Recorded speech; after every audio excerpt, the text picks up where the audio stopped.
السلام عليكم. لا تنسوا الاعجاب بالفيديو والاشتراك في القناة تشجيعا لنا لنستمر بنشر المزيد ان شاء الله.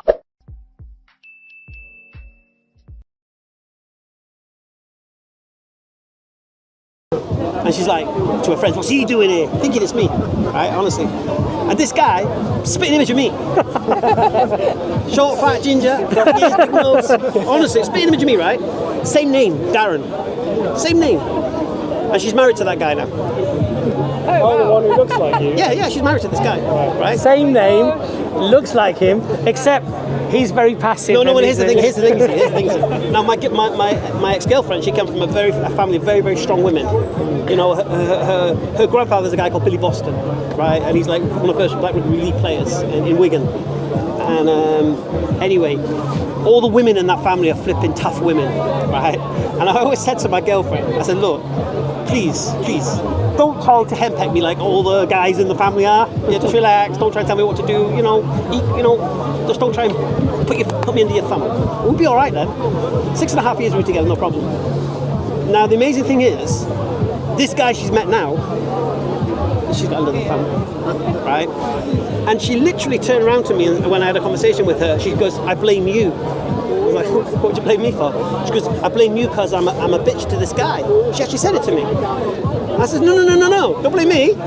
I says, I was what you needed, he's what you wanted. But it's not what you needed. You needed me. You needed something to hold back. Do you get me? Now you've got some guy you can walk all over. That's not really what you needed. You needed someone like me who could offer a bit of resistance. Anyway, so my daughters ended up in a stable family, in the bosom of her family. She's married to this guy. She's happy. All right, the kids didn't get to see me, but at the same time, kids are cruel. Kids will adapt to their scenarios. Do you get me? And then me, I get married, been married 19 years, 2 daughters again. Alhamdulillah. And the way, the influence I have on people around the world today, subhanallah. I was a geezer in South Wales in the Philippines doing what in this little town? Forget town, little village. Now, mashallah, I'm going to Saudi. I'm coming out of Masjid Nabawi, and I've got brothers from Malaysia. Hamza, hey! I'm getting messages from around the world. "Oh, brother, mashallah, you don't know what your words mean to us." Subhanallah. We're from Allah, subhanallah. The way Allah, subhanallah, raised my status. Now, understand this, right? If you're ginger, in this society, you ain't no alpha male. You ain't no alpha male. You'll never get that position. Yeah, and I always remember this. I always tell this story. When I first became Muslim, it was Ramadan. And nobody told me that Ramadan moves, because it was in October, and it was like, Ramadan was lovely. Like, from like 7 o'clock or something till 4 o'clock. So all of a sudden, we're in summer now. Anyway, forget that. So I'd come in an environment of pub Sunday football and all that. So what we used to do this was my Sunday. This was my routine on a Sunday. It's so bad when I think back to this routine. So on a Sunday, we'd go to the pub at 9 o'clock in the morning. We'd all meet up, have a pint at 9 o'clock in the morning, and then we'd go play football. Yeah, against another pub somewhere. Okay. We'd come back to the pub about 1 o'clock, 1:30, depending if we were away or home. If we were home, we'd come back to our pub. If we were away, went to their pub. Sandwiches came out, had the sandwiches. I would stay in the pub then drinking all day till about 5, 6 o'clock. I was captain of the pub pool team. So then we would go to another pub, or another pub would come to us, and we'd play pool. What about the sandwiches? I'll go back to you're going to come back to that. I'm just telling you my day. Right, I was captain of the pub pool team, and then we go to another pub, and we drink until like, I don't know, 10, 11 o'clock. And that was my Sunday. It was so enjoyable. It was lovely. Anyway, so going back to the sandwiches. Now the thing about the sandwiches, right, a tray of sandwiches would come out, and the alpha male of the pack would come up and he'd get his ward. Then all of his boys would get theirs, and then after that, whatever's left, you try and grab whatever's left. Yeah. So when I became Muslim, it was Ramadan, and I was in the mosque, and it was my first fast, and the sheets are out on the floor, and all these guys are sat down, and there's samosas and this and that everywhere. Yeah. And I'm thinking, better be quick. Yeah? I better be quick here, because these guys must know each other, first thing. Second thing, they're all hungry. Yeah? And as soon as we can eat, it's going to be like a scramble. You know what I mean?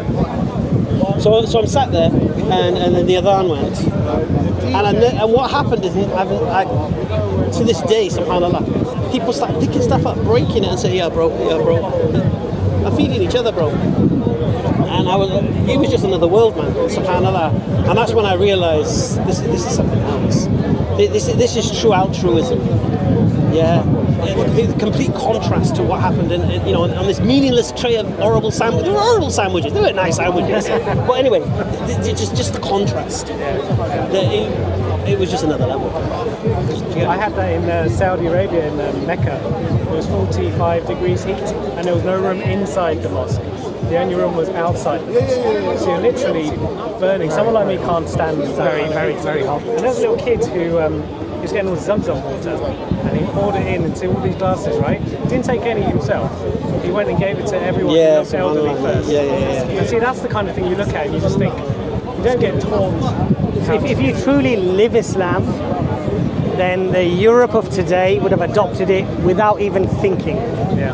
But I say the bulk of the reason as to why they're averse to Islam is because perhaps the bulk of us haven't led Islam. We haven't lived Islam. You haven't shown them what Because Islam what is. they should feel is that a Muslim is the most honest, a Muslim is the most just, he's the fairest, the kindest, the one with the best etiquette, the best manners. You shouldn't know it's Ramadan because you're a local drug dealer's wearing a copy. You know what I mean? Yeah, you know what I'm saying? So This is if we the problem. truly lived Islam in that way, then these people would have flocked, they would have run to it. Every street should want a masjid on the street, because when it snows, then brothers should be out there shoveling the snow off all of the drives. This is what should be perpetuated, and we don't have enough of this, to be honest with you. We did a thing that we in the Imam Foundation a while back, where we did street cleaning every Saturday. Each mosque in the district would do street cleaning, subhanAllah. And this is the thing we have to be, not because people will accept us, but this is how we are. This is how we're supposed to be. We're supposed to be taking care of our neighbours. When you see a Muslim, you should think positive things, not negative things. Do you know what I mean? And also, when you're the example of somebody who's fasting and everybody else isn't, because you're in an environment where people aren't, and they ask you questions, the best thing to do is explain why you do it, how you do it, rather than, as you were saying earlier, we get very defensive about things. Yeah, we do have to stop being victims. Muslims need to stop being the victim all the time and being offended all the time. Yeah, don't get me wrong, we do take the honour of the Prophet Muhammad ﷺ and Islam aside, but sometimes we have to gauge that, don't react the same to everybody. You know what I mean? Just because when they know they can, what's my favourite saying? That I nicked off Bruce Lee and I mashed it up. Oh yeah. Do not react emotionally. Oh right, yes. To the things that people say to you, for then they know they can control you with their words. Yeah. So if they know that you're going to react in a certain manner if they say this to you, then they've got control of you. I make them people powerless. Well, we've seen the example. Yeah, that's it. I'm just like this. And what? Sorry. Yes, maybe if it's too windy, just take it down. It's okay. Well, the brothers asked it. How much you pay for this? 70 pounds? No, we paid. We had the artwork. So I think we got over 45, 50 pound or something. But this was quite a few years ago. Yeah. We had lots of them. We gave them to some of the other brothers here. But I'll get some details for next time if you want.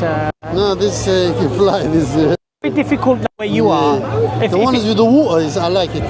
Yeah, if this was on the other side where the wind is blowing like this, it would have been okay. But here. So for me, Muslims have been infected by Western sentiment, by Western values. Most of these groomers would pass themselves off to their families, if there was a family, of the girl, but as their boyfriend. And this is how they would come to the girl, as their boyfriend. And then they had the guys, and from there they could manipulate. But in Islam, people say, why were there no Muslim girls? Why was there no Muslim girls groomed? Well, it's because they were racist, they only went after the white girls. No. It's because we care about our girls. It's because our little girls, our Muslim girls are princesses. We take care of them. Yeah? We don't allow them to go and have boyfriends, just as our sons don't have girlfriends. We don't have this mentality. So my daughter is now going to be alone with some geezer who's pretending to be a boyfriend. Yeah, And you know the irony. But these girls in Rotherham, for example, a lot of them are in care. Yeah. Now, for me, the story is not predators are preying on girls that are vulnerable. the story is how are 1,400 girls, in a position when nobody cares about them in 21st century England? That's the story. Where's their carers? Where's their parents? Why are they abandoned? And why did only anyone ever care about when brown men started raping them? It's the narrative that suits the agenda, doesn't it? Because my question would be, how many little boys were abused in Rotherham? There was little boys abused in Rotherham. You'll hear about it because that's not Muslims doing that. Do you understand? Yeah, absolutely. And so the predators are going to do what predators do, and the victims are the girls. But where's their victim in their naivety? But where is the person who's supposed to guide them and protect them? Yes. In Islam, you can't get in that scenario. Because I feel like we've you manipulated our time. We're like, we're to speak to non-Muslims, and we're like, no, mashallah, it's no, but some of the things that we discuss, even as Muslims, there's a lot of Muslim brothers and sisters who've got the same questions. And so when they're addressed, they actually think, you know what, I was thinking that as well. That's why even though the brother was Muslim, talking about the age of Aisha, or, it's for other Muslims out there as well who are thinking actually that, I was thinking about that as well. And maybe it helps them, inshallah, Well, you helped us too, right? So Alhamdulillah. we're here for an hour and a half. Jazakallah khair. Thank you so much. Inshallah. See you soon. We're on our next retreat. Inshallah. So were you guys local or? Yeah, we're in Northwest. Northwest. Oh, okay. Come to my shop. Get yourself a hijab. Where's your shop? Slightly posher. In Barking, East London. Okay. Barking shopping centre. No, seriously, hijab is on me. It's not a sales pitch. Got nice hijabs, easy to wear. Inshallah. Do you have niqab? Is it? She doesn't need a niqab. Abaya. We've only got one, so we might need. Oh, okay. I have hijabs. Did you say you're giving free? The first one, yes. Because you promised the other guy £1,000 a week. He said if. Right. He's not going to. I didn't give him a number though. I made him clarify that. Don't give him that number. Otherwise, that might become a contractual obligation. No, but please do come and see me. You're going to take it under the court. Hijab, Barking shopping centre. Okay. Inshallah. We're definitely going to come. Okay. You know my YouTube channel, Hamza's Den? It's on your YouTube channel. Do you know my YouTube channel, Hamza's Den? Yeah. So I do message him on that. I do a live stream from the shop when I'm in the shop. Okay. So I'll do it tomorrow from probably 2-3 o'clock for a couple of hours. If you want to know where the shop is, just come message me on there, inshallah. Yes. Thank you very All right. much. Thanks. Sorry for taking No. Look, so many things were learned from that conversation. That's the amazing thing. And I managed to lecture some Muslims as well. Take care. Assalamu alaikum. You need to sum up now. I want to ask you between me and your personality. No problem. I'm just.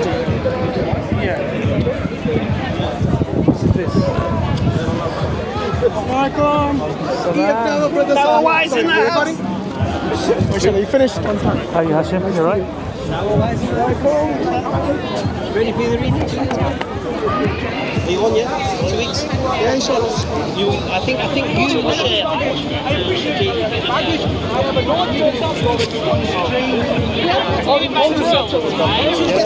No. I'm pretty sure that's where they got the idea from. No, I let the philosophers play. Bro, you should consider the time. Bro, I've got apostate prophet in the back. No, I've got apostate prophet. That's the signal. Yeah, I know. So you better get this stuff ready. Keep them all out. So this is the seat. Around her. What do we talk about? Hamza, he wants to get famous. Yeah, 1 second. He's already been with Ali Dawa. Mashallah, 250,000 views. Wow. On this video. Because we don't get many Satanists. Especially Satanists who are Christians. Well, he defends the Trinity. I don't know why. Honestly, you should bring your friend. You can't wrap Ali Dawa drew the wrong star. He drew the star of David. This is the pentagram. So I was like screaming on the video. What are you drawing, Ali Dawa? You should have. It's just everything. What are you doing in front of yourself? The other guy's conversation here, they're listening in. You think I was listening? Yeah. Just a good chat. He was just chatting about the beauty of Islam, basically. And then we pray my Asa, and then this job is on.